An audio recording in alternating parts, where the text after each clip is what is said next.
Então, a gente vai dar continuidade ao curso de Estatística e Probabilidade. E na aula de hoje falaremos de um conceito muito importante, que são os quantis empíricos. Eu vou começar com um exemplo aqui, para motivar por que a gente vai em busca desses quantis. Na verdade, quando a gente calcula a média, eu acho que eu já tenho comentado a respeito disso, mas eu vou reiterar aqui. A média, se eu comparar com a mediana, uma é uma medida resistente, que no caso é a mediana, e a outra medida, que é a média, ela não é resistente. O que é que eu quero dizer com isso? A média, ela é muito influenciada, ela varia muito, se você tiver um valor discrepante no seu conjunto de dados. Se você tiver um valor muito acima da média, muito acima dos valores normais, dos valores que você está estudando, a média tende a puxar para cima rapidamente. E a mediana, se você adicionar um valor que é muito alto, muito elevado ou muito baixo, a mediana se comporta com pouca variação, tá certo? A gente vai mostrar essas medidas aqui através desse exemplo. Nesse exemplo, a gente tem um conjunto, uma variável, né? Vamos dizer que é uma variável x, estamos trabalhando com ela, ela tem quantos dados? Tem 9 dados, tá certo? O que é que eu vou fazer aqui? Eu vou calcular a mediana para esses dados e vou calcular a média, tá?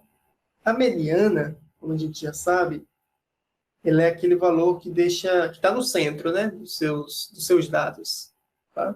Ele fica no centro, 50% vai estar à sua esquerda, abaixo, né, dele, e 50% está acima, vai estar à sua direita. Nesse caso aqui, se eu chamar de variável x, eu tenho que essa mediana dessa variável x,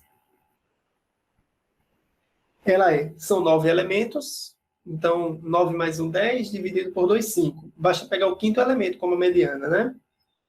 3, 4, 5. É o número 8 que está na posição 5, né? Então, a mediana é o 8.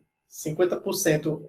Olhando para o 8, metade dos dados ficou à sua esquerda e metade dos dados ficou à sua direita, tá certo? Se você calcular a média aqui, que é a média, você somar todos os valores, né? Eu não vou nem colocar os valores para não ficar cansativo. Você soma todos os x's e divide por 9, nesse caso. Vai dividir por n, que é a quantidade de elementos. Nesse caso aqui são 9. Se você fizer essa soma e dividir por 9, você vai obter 8,1. Tá? Pode fazer essa continha. Some todos os valores e divida por 9. Vai dar 8,1. Esse é o valor da média. Aí daqui a pouco eu vou retomar esse exemplo e vou colocar um valor muito mais alto depois do 15, tá? Vou adicionar um elemento muito mais alto para a gente ver o que acontece, tanto com a mediana como com a média, tá certo? Pois bem, vou passar aqui para o próximo slide para a gente definir o que é um quantio.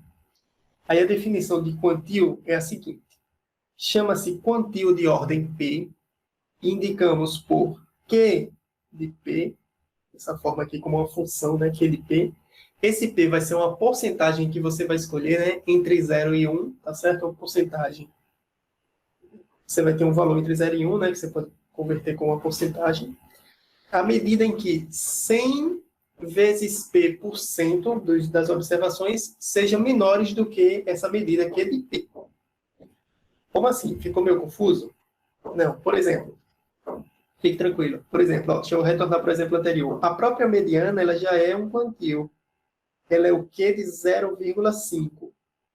0,50, vou colocar assim para ficar mais legalzinho. A própria mediana é o Q 0,50. Por quê? Isso aqui é a mediana de x. Porque, olhando para a mediana, ela deixa 50% dos dados à esquerda, abaixo dela, tá certo? E é isso que a definição a seguir está dizendo. Vou voltar para ela. Chamamos de quantio de ordem P, indicamos por Q de P, à medida que 100 vezes P% das observações sejam menores que Q de P. Eu vou trazer algumas nomenclaturas aqui para a gente nesse próximo slide. Ó. Algumas mais utilizadas, tá certo? Ó.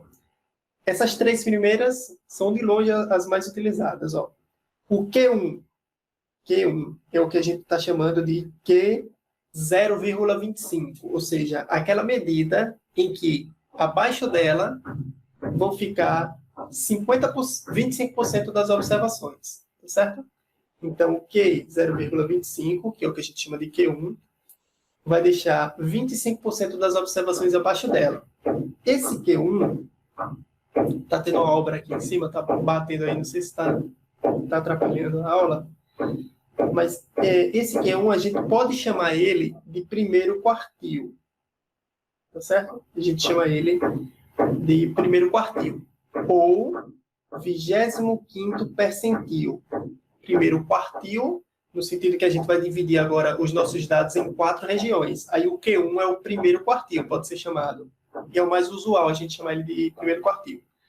Ou 25º percentil, porque deixa 25%, vai deixar 25% dos dados à sua esquerda. Pois bem. O Q 0,50, que a gente pode chamar de Q2, ele nada mais é do que a mediana, tá certo? Esse Q2 aqui nada mais é do que a mediana. Por quê? Ela é a medida em que 50% dos dados vão ficar à sua esquerda. Consequentemente, vão ficar 50% dos dados à sua direita, tá bom?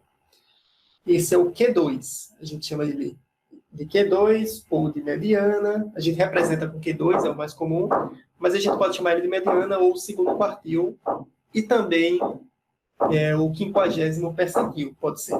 Tá certo? E a gente vai tratar deles com calma daqui a pouquinho. Vai ter o Q 0,75, é o que a gente chama de Q3. Esse Q 0,75 vai deixar à esquerda dele 75% dos dados, tá certo? Ele é o que a gente vai chamar de Q3, ou o terceiro quartil, ou então 75º percentil. Acho que é assim que fala, né? E tem outras medidas. Você pode variar aqui com qualquer medida, com números, com esse valor de P que está dentro dos parênteses, variando de 0 a 1. A gente tem o Q 0,40, que é o quarto decil.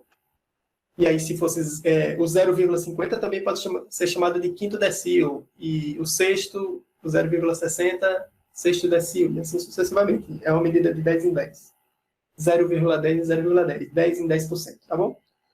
O Q 0,95, a gente pode chamar de 95º percentil, tá bom?